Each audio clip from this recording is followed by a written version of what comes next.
সুপ্রিয় দর্শক, মুড়ি আমাদের ঘরে সবারই কম বেশি থাকে।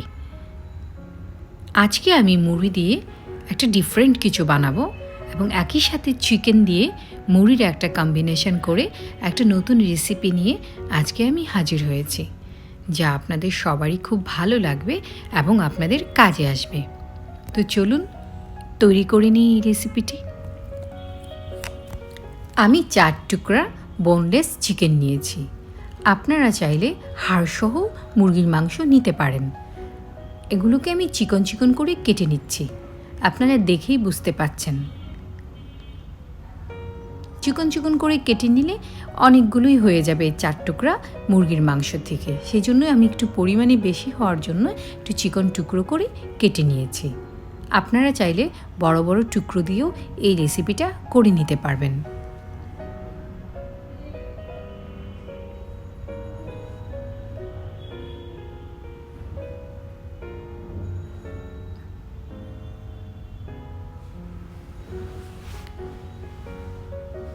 মাংসগুলো কাটা হয়ে গেছে। এবার আমি একটি বাটিতে মুরগির মাংসগুলো নিয়ে নিচ্ছি। 1 টেবিল চামচ সয়া সস আমি এতে দিয়ে দিলাম। আদা রসুন বাটা 1 চা চামচ দিয়ে দিয়েছি। এবার আমি হাত দিয়ে ভালো করে মাখিয়ে নিব। আমি চেষ্টা করেছি ঘরে থাকা কম উপকরণ দিয়ে এটি বানিয়ে নিতে, তবে স্বাদের দিকে মোটেও আপোষ করিনি। আমি মুড়িগুলোকে একটি ব্লেন্ডারে ব্লেন্ড করে নিয়েছি, তবে মিহি ব্লেন্ড করিনি, কারণ মিহি ব্লেন্ড করার কোনো প্রয়োজন নেই। কয়েকটা মুড়ির দানাও দেখা যাচ্ছে। মুড়িতে আলাদা করে লবণ বা অন্যান্য মশলা ব্যবহার করার প্রয়োজন নেই।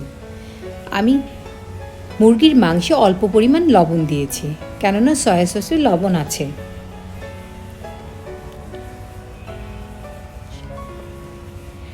একটা ডিম ভেঙেছি, অল্প একটু লবণ দিয়ে ভালো করে ফেটিয়ে নিয়েছি।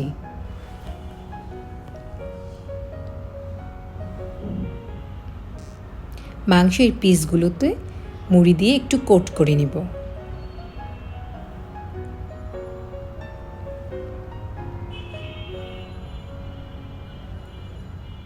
হাত দিয়ে নেড়েচেড়ে মুড়ি মেশালেই চমৎকারভাবে কোট হয়ে যাবে।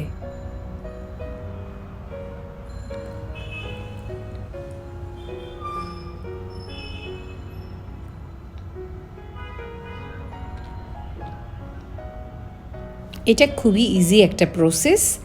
এতে করে মশলা আটকে যাচ্ছে এবং ডিমে যখন আমি চুবাবো মশলাটা ধুয়ে যাচ্ছে না। আমি বাকি মাংসগুলোকেও এভাবে কোট করে নিচ্ছি।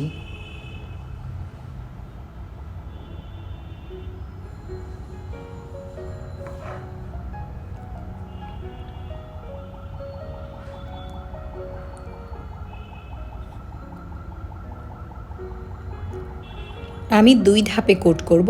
আমার প্রথম ধাপে কোট করা শেষ হয়ে গেছে।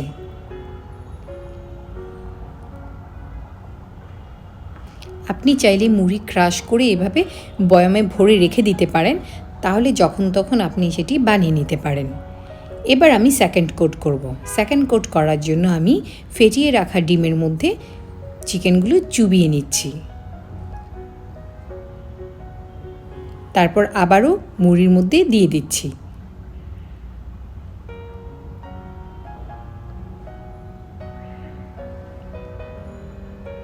হাত দিয়ে নাড়িয়ে চাড়িয়ে মুড়িগুলো দিয়ে সেকেন্ড কোট আমি করে নিচ্ছি।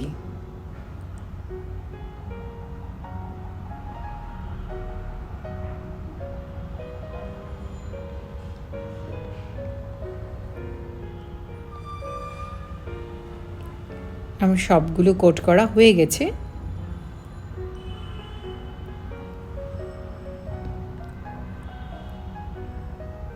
চাইলে আপনি এভাবেও ফ্রিজে সংরক্ষণ করতে পারেন। আপনি ডিপ ফ্রিজেও এভাবে সংরক্ষণ করতে পারেন। এবার আমি তেলে ভেজে নিব। আঁচ মাঝারি আছে।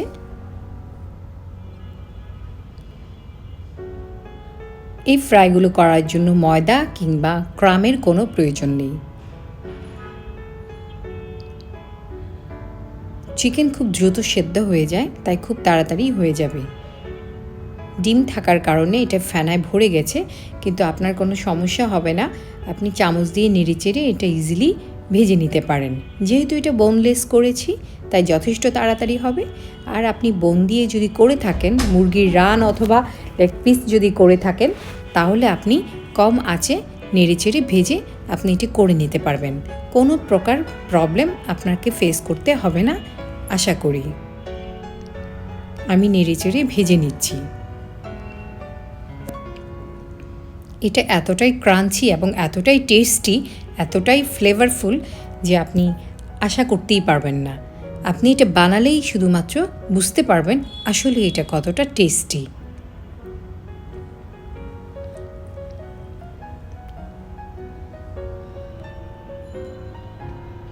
আমি নেড়েচেড়েগুলো ভেজে নিচ্ছি। আমি মুরগির মাংস রান্না করার সময় অনেক সময় মুরগির বুকের যে মাংস, এটা অনেক সময় আমি রেখে দিই, তাহলে যখন তখন যে কোনো স্ন্যাক্স আমি ইজিলি বানিয়ে নিতে পারি। আমি এগুলো তুলে নিচ্ছি, একটা ছাঁকনির সাহায্যে তুলে নিচ্ছি যাতে করে এক্সট্রা তেলটা ঝরে যায়। এটা কতটা ক্রাঞ্চি যেটা আপনি ঢালার সময় বুঝতে পারবেন।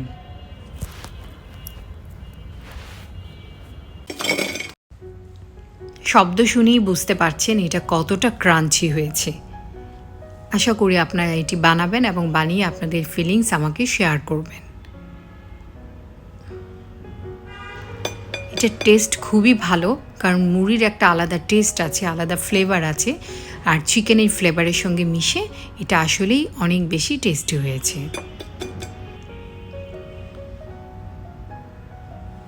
এটা যখন তখন সকালের নাস্তা কিংবা টিফিনে কিংবা বিকেলে আপনি এটা পরিবেশন করতে পারেন, যার মাধ্যমে সত্যি আপনাকে বাজার থেকে কিনে আপনাকে খেতে হবে না। আপনি ঘরেই সেই চিকেন ফ্রাইটি বানিয়ে আপনার পরিবারকে পরিবেশন করতে পারেন এবং অর্থ সাশ্রয় করতে পারেন। আমার আজকের রেসিপি যদি আপনাদের ভালো লেগে থাকে, আপনাদের উপকারে আসে, আমার চ্যানেলটা সাবস্ক্রাইব করবেন। রান্না হোক আয়ের মাধ্যম। আল্লাহ হাফিজ।